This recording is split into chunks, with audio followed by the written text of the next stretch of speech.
बायोट्यूब समोदपुर के माध्यम से लीजिए प्रस्तुत है स्पर्मेटोजेनेसिस की संपूर्ण क्रिया। स्पर्मेटोगोनिया से स्पर्मेटोजोआ का निर्माण स्पर्मेटोजेनेसिस कहलाता है। मैं हूं डॉक्टर अजय कुमार सिंह, श्री गांधी स्मारक इंटर कॉलेज से। यूट्यूब में जाकर जैसे ही आप बायोट्यूब समोदपुर डालेंगे, सर्च करेंगे, यह चैनल आपको तुरंत मिल जाएगा। इसलिए इस चैनल को आप सब्सक्राइब ज़रूर करें। जैसे ही नया वीडियो डाला जाएगा आपके पास तुरंत पहुंच जाएगा, इसलिए इस चैनल को आप सब्सक्राइब करें। स्पर्मेटोजेनेसिस की क्रिया को समझने के लिए पहले हमें अपने मस्तिष्क की संरचना को समझना पड़ेगा। मस्तिष्क में हम लोग हाइपोथैलेमस और पिट्यूटरी ग्लैंड की संरचना को देखेंगे। आप इस चित्र में देख सकते हैं हाइपोथैलेमस और पिट्यूटरी ग्लैंड को आप देख सकते हैं। हाइपोथैलेमस और पिट्यूटरी ग्लैंड दोनों हार्मोन उत्पन्न करते हैं जो कि स्पर्मेटोजेनेसिस की क्रिया में सहायता करते हैं। आप हाइपोथैलेमस और पिट्यूटरी ग्लैंड को आप इस डायग्राम से भी समझ सकते हैं। आप देखें कि पिट्यूटरी ग्लैंड में हाइपोथैलेमस ऊपर है और पिट्यूटरी ग्लैंड देखें आप नीचे है। एंटीरियर पिट्यूटरी और पोस्टीरियर पिट्यूटरी और इन्फंडिबुलम आप देख सकते हैं। तो हाइपोथैलेमस हार्मोन उत्पन्न करता है जो कि एंटीरियर पिट्यूटरी ग्लैंड को सक्रिय करता है और एंटीरियर पिट्यूटरी ग्लैंड फिर दो हार्मोन उत्पन्न करता है, ल्यूटिनाइजिंग हार्मोन और फॉलिकल स्टिमुलेटिंग हार्मोन। आप इस डायग्राम से समझ सकते हैं हाइपोथैलेमस एक हार्मोन उत्पन्न करता है जिसका नाम है GnRH, गोनाडोट्रोपिन रिलीजिंग हार्मोन। यह हार्मोन एंटीरियर पिट्यूटरी ग्लैंड पर ये क्रिया करता है, इसके ऊपर ये अपना प्रभाव डालता है और एंटीरियर पिट्यूटरी जो है दो हार्मोन उत्पन्न करता है, LH और FSH।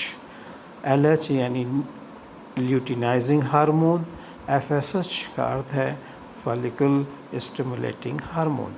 LH hormone Leydig cells या इंटरस्टिशियल सेल्स पे कार्य करता है, इसको सक्रिय करता है। लेडिक सेल्स सेमिनिफेरस ट्यूब्यूल्स के बीच में पाया जाता है। इनको हम इंटरस्टिशियल सेल्स भी कहते हैं, उसको हम लोग अगले डायग्राम में देखेंगे।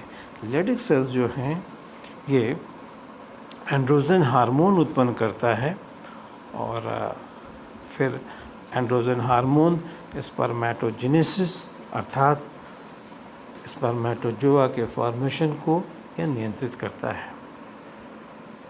FSH यानी फॉलिकल स्टिमुलेटिंग हार्मोन, यह जो हार्मोन है यह सर्टोली सेल्स के ऊपर क्रिया करता है।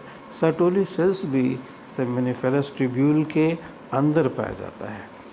सर्टोली सेल्स कुछ फैक्टर्स रिलीज़ करते हैं और यह जो फैक्टर्स है यह स्पर्मियोजेनेसिस की क्रिया को प्रेरित करता है। स्पर्मियोजेनेसिस की क्रिया क्या है? Formation of spermatozoa from spermatids. आप इस डायग्राम में देख सकते हैं कि ये टेस्टिस है और टेस्टिस में आप ये देख सकते हैं करीब 200 से 250 ये टेस्टिकुलर लोब्यूल्स हैं। तो आप ये देखें, इस डायग्राम में देखें, ये टेस्टिकुलर लोब्यूल्स हैं। ये जो टेस्टिकुलर लोब्यूल्स हैं इसके अंदर 1 से 3 सेमिनिफेरस ट्यूब्यूल्स पाई जाती हैं और उन्हीं सेमिनिफेरस ट्यूब्यूल्स के अंदर स्पर्मेटोजोआ का फॉर्मेशन होता है। तो सेमिनिफेरस ट्यूब्यूल्स से फिर आप आगे देख सकते हैं ये जो दूसरे ट्यूब्यूल्स हैं इनका नाम है रेटिटेस्टिस और फिर यहाँ से निकलने वाली जो डक्ट्स हैं इनका नाम है वासा एफ्रेंसिया और वासा एफ्रेंसिया से आगे फिर जो नलिकाएं हैं एपिडिडाइमिस कहलाती हैं। एपिडिडाइमिस फिर बाहर एक और मोटी नलिका में जुड़ी रहती है। इसका नाम है वास डिफरेंस।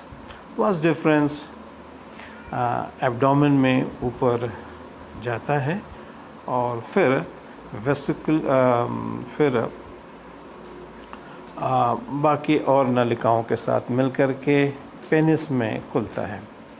चलिए अगले डायग्राम में हम लोग ये समझ सकते हैं कि जो सेमेनिफेरस ट्यूब्यूल्स हैं, सेमेनिफेरस ट्यूब्यूल्स का ये सेक्शनल काट है, इसमें दिखाया जा रहा है।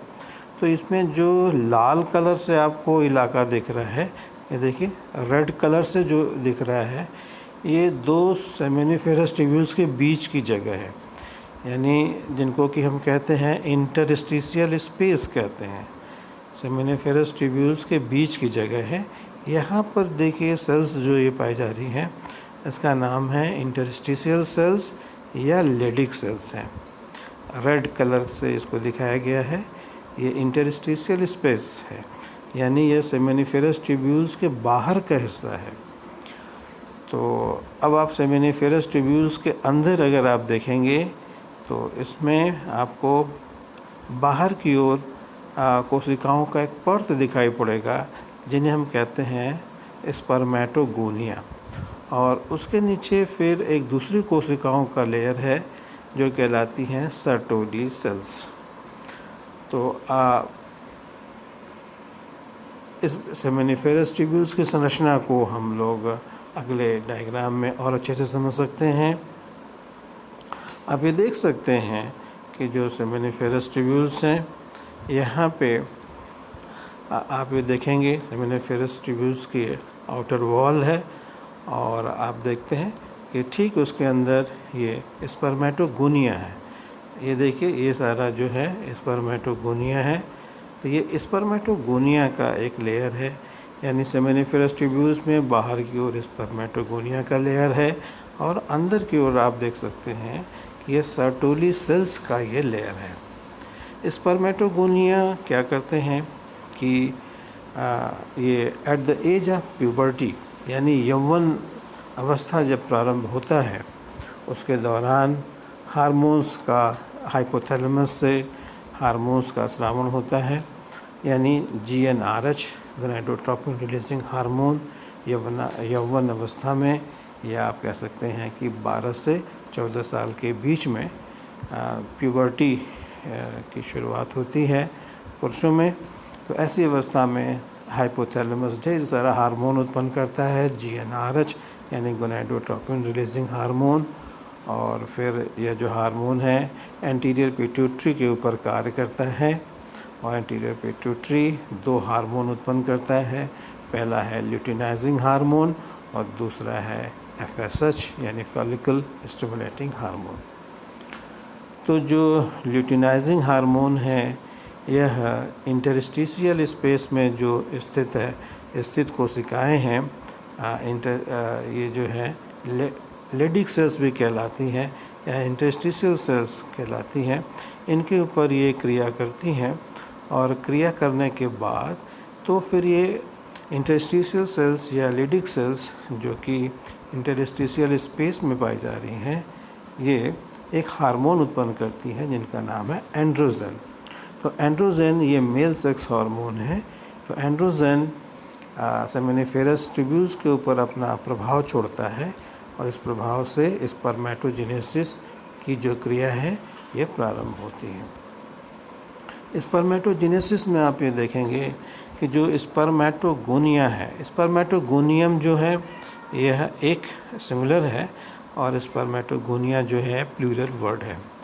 तो स्पर्मेटोगोनिया माइटोसिस के द्वारा, यानी जब एंड्रोजन का फॉर्मेशन होता है प्यूबर्टी के एज में, ऐसी स्थिति में स्पर्मेटोगोनिया माइटोसिस डिवीज़न द्वारा ढेर सारी कोशिकाओं को बनाता है।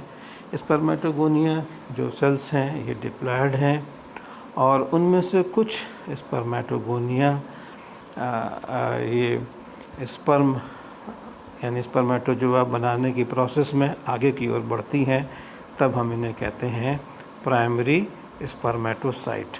तो प्राइमरी स्पर्मेटोसाइट क्या है? स्पर्मेटोगोनिया सेल्स ही हैं, लेकिन जो आगे बढ़ती हैं मियोटिक डिवीज़न के लिए इनको हम कहते हैं प्राइमरी स्पर्मेटोसाइट।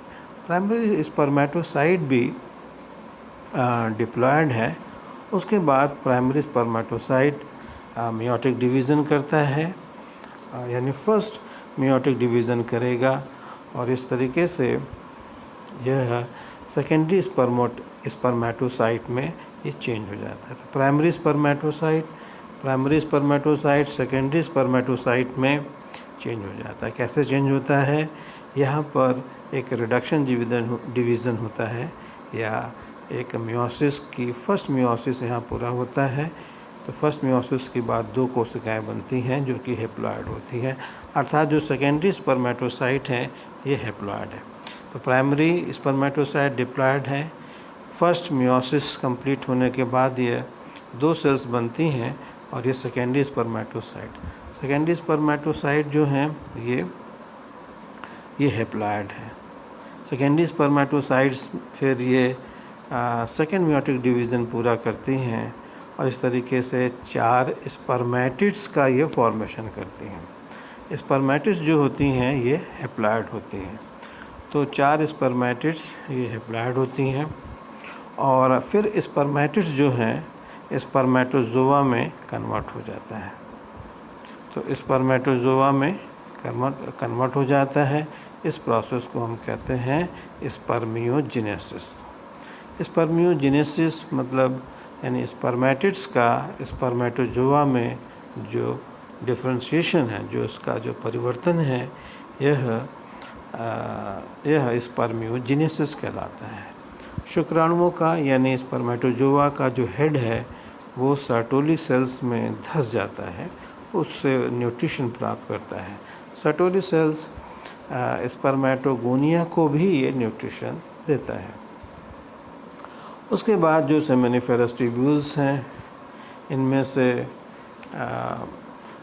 ये जो स्पर्मेटोजोआ है बाहर निकलते हैं और बाहर निकलने के साथ ही ये सबसे पहले रेटिटेस्टिस की नलिकाओं में जाती हैं, फिर रेटिटेस्टिस से वासा एफ्रेंसिया से होते हुए ये एपिडिडाइमिस में पहुंच जाती हैं।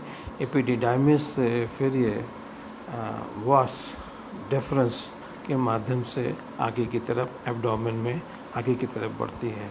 वास डिफरेंस यूरिनरी ब्लैडर के ऊपर एक लूप बनाते हुए नीचे की ओर आता है और जैसे ही वो नीचे की ओर आता है सेमिनल वेसिकल, ये एक जोड़ी ग्रंथियां हैं, ये यहाँ से नलिकाएँ निकल करके इसके साथ जुड़ जाती है। जुड़ने के बाद ये दोनों नलिकाओं के जुड़ने के बाद एक इजैकुलेटरी डक्ट का फॉर्मेशन होता है। इजैकुलेटरी डक्ट जो है यूरिनरी ग्लैंड से एक डक्ट निकलती है जिसका नाम है यूरेथ्रा, उसके साथ जुड़ जाती है। यूरेथ्रा जब आगे बढ़ती है तो उसमें प्रोस्टेट ग्लैंड का जो सिक्रेशन है वो भी आने लगता है और उसके बाद एक जोड़ी ग्रंथि और है बल्बो यूरेथ्रल ग्लैंड्स, उनका भी जो सिक्रेशन है वो यूरेथ्रा में आता है। यूरेथ्रा पेनिस में फिर बाहर पेनिस के शीर्ष पर खुल जाता है और इस तरीके से जो पेनिस है उसमें समय समय पर यूरिन भी बाहर निकलता है और सीमेन भी बाहर निकलता है। ये जो ग्रंथियां हैं, एक जोड़ी जो सेमिनल वेसिकल है, एक प्रोस्टेट ग्लैंड है और एक जोड़ी बल्बो यूरेथ्रल ग्लैंड्स हैं, इनके जो सिक्रेशन है इनका जो सिक्रेशन है यह कहलाता है सेमिनल प्लाज्मा। सेमिनल प्लाज्मा में स्पर्मेटोजोआ जब रहते हैं तब इनको हम कहते हैं सीमेन। सीमेन में 2 भाग हैं, स्पर्मेटोजोआ और सेमिनल प्लाज्मा। सेमिनल प्लाज्मा में स्पर्मेटोजोआ है तो पूरा सीमेन ये पेनिस के थ्रू बाहर निकलता है।